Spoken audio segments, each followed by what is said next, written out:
Welcome back, everyone. Welcome to Japan. It's the Japanese Grand Prix this weekend. Another doubleheader. We've just had the Russian Grand Prix, filled with controversy.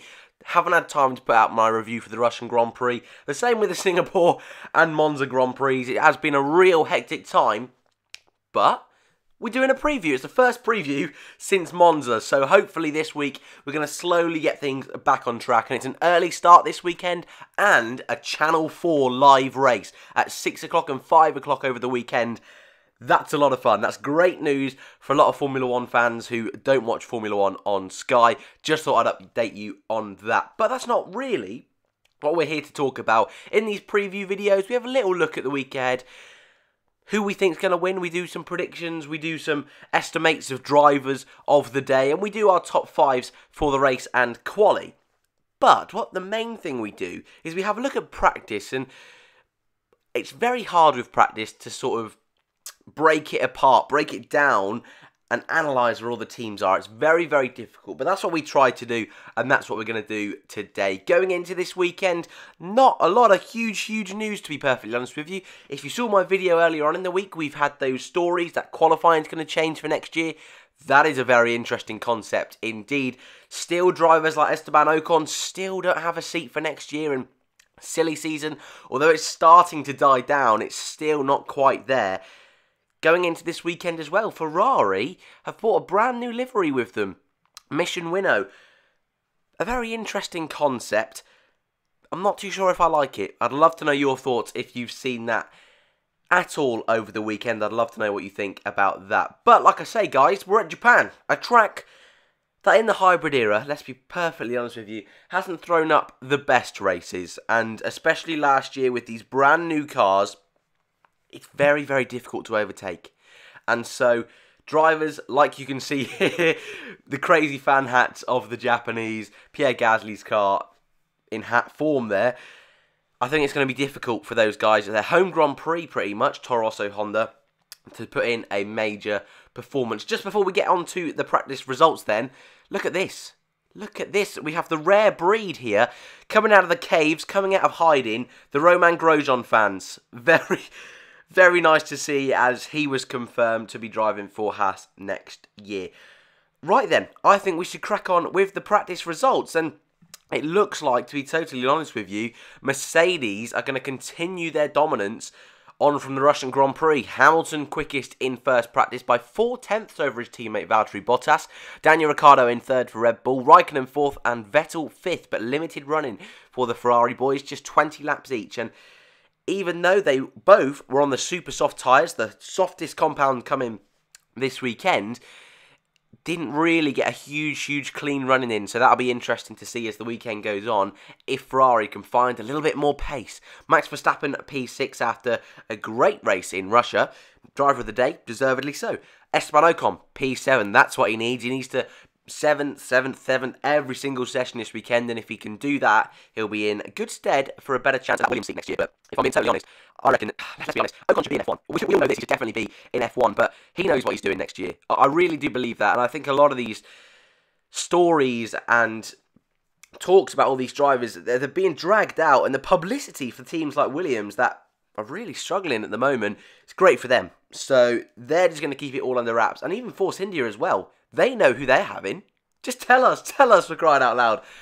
Most likely Sergio Perez will make an announcement in Mexico, but Ocon, a great P7 for Force India. Grosjean, P8. I'm very happy about that. The number 8 in P8. And Charles Leclerc, another strong contender for driver of the day in P9. Ericsson P10 sort of says that the Sauber could repeat the performance that they did in Russia. Almost best of the rest out of all the teams. So that's going to be really interesting to see indeed. Gasly P11, Sainz P12, Perez 13th, Magnussen 14th, Hülkenberg 15th, and 12th and 14th for the Renaults. 12th and 15th, sorry. That's not great. That isn't great, and you would expect better from those boys, but their pace has been dropping off as of late. Lance Stroll, the lead Williams in 16th, 17th Brendan Hartley, 18th Fernando Alonso, 19th Sorokin, and 20th, and running for McLaren instead of Van Dorn was Lando Norris. Not too much to read into in practice 1. It is practice 1 at the end of the day. But practice 2, as you can see on screen here now, similar-ish sort of standings, to be totally honest with you, which is a worry for Ferrari. It really is. Vettel 8/10 off Lewis Hamilton's best time. Valtteri Bottas again 4/10 off his teammate Max Verstappen P4, Raikkonen P5 and Ricciardo P6. And it looks like, to me, like it was probably going to be in Russia, that it's going to be a Mercedes 1-2 and then a fight for third between Red Bull and Ferrari. That's really what it looks like. Almost a 2014, well not 2014 because Ferrari weren't there, but a 2016-esque sort of period we're going through at the moment, where Ferrari and Red Bull are fighting for the best of the rest. Mercedes are dominant, and then you got the rest. It's very interesting indeed to see. Ocon, P7 again, great for him. Grosjean, P8, great for him again. So those two looking like they're carrying a bit of form into this weekend. And Ericsson, P9. So again, Force India, Haas and Sauber really look closely matched this weekend. Hartley breaking into the top 10. Perez, P11, seems to be struggling around this track a little bit in these early stages. 12th for Hülkenberg, 13th for Gasly, 14th for Sainz. So it looks like Renault and Toro Rosso are going to be going out in Q2 maybe and try and do a little bit of a different strategy. That's probably going to be their best play around this circuit. Leclerc, P15, going on those medium tyres. Kevin Magnussen, P16. He seems a little bit off the pace this weekend, but like we saw in Russia, that could very well just be his practice performance. P17 Alonso, 18th and 19th for Williams, also Rocking and Stroll, and last but not least, Stoffel Van Dorn. So, that is the practice performances, and like I say, I really want to be excited for this one, and it's an early start, so I don't want to get up at 5 o'clock in the morning and be treated to a boring race. I don't want that at all, but judging from past performances at this race, I don't know. And it's strange as well, because Suzuka is a track adored pretty much by everyone. Maybe not quite the casual fan that doesn't know its history, but for me, it's definitely on the list of tracks I would love to go to. I really would, and I really hope it's a good one. And as well, sorry Hamilton fans, but I'd love to see a big swing in the championship. Maybe a Hamilton DNF and a Vettel big 25 points. And that's not me saying that. I have to cover myself all the time, and I think a lot of people have to do this at the moment.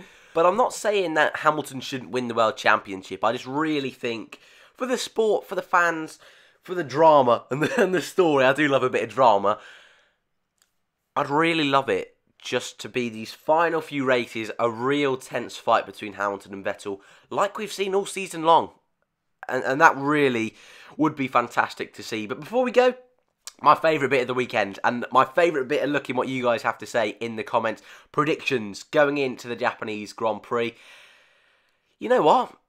I'm going to say it's going to be a Hamilton pole position, Bottas second. That's what I'm going to say.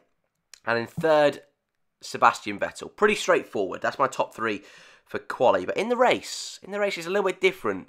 We're going to go with a Bottas win. We're going to go with a Valtteri Bottas win. Hamilton second. A little bit of redemption from Russia. And I think it's going to be, let's a little bit of a curveball this is, because it's definitely not on form. Daniel Ricciardo, P3. That's what we're going to go for. Sebastian Vettel, P4. And an Esteban Ocon, P5. There might be a little bit of scrappage between Max and Raikkonen, but something I just wanted to bring up, which we haven't had many smashes recently. Any big smashes, and even little smashes. Yes, we have a few here and there, and Singapore Perez was sorting that out for us, but at the beginning of the year, Max Verstappen, Romain Grosjean, every race were treating us to a nicey spicy smash. Where's that gone? Perez, up your game, son. Up your game. Well, I'd love to know in the comments who you think is going to be the top 5 in the race, top 3 in quali. Oh, and driver of the day. Almost forgot driver of the day. I'm going to give it to Esteban Ocon. I really hope he has a strong race. He looks like from the practice sessions, he's going in with a bit of momentum, a bit of pace. So that's going to be really interesting to see indeed. Thanks, guys, for watching. Enjoy the Japanese Grand Prix, and I'll see you in the next one.